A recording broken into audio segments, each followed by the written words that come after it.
ఉత్తరాషాఢ నక్షత్రం రోజున ఎట్టి పరిస్థితుల్లో వర్షం పడుతుంది, గుర్తుపెట్టుకోండి.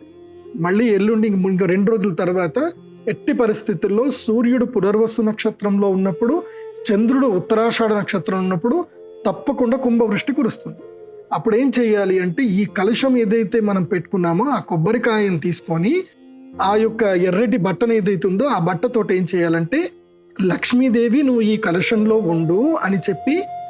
ఈ కొబ్బరికాయలో నీ ఉండు అని చెప్పి ఆ కొబ్బరికాయను తీసుకొని కళ్ళకు అద్దుకొని, అది దాంట్లో ఒక రూపాయి బిళ్ళ లేదంటే రాగి బిళ్ళ వేసి ఒక ముత్యం వేసి కట్టేసుకొని ఇంట్లో కట్టుకోవాలి. ఈ కలశంలో ఉన్న నీళ్ళని ఏం చేయాలంటే,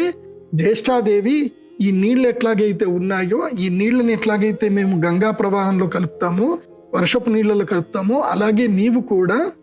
మా ఇంటి నుంచి అంటే అలక్ష్మిని తీసుకొని వెళ్ళిపో, మాకు లక్ష్మిని ఉంచేసి అలక్ష్మిని తీసుకొని వెళ్ళిపో అమ్మా అని చెప్పి ఆ కలశం నీటిని తీసుకొని ఇంటి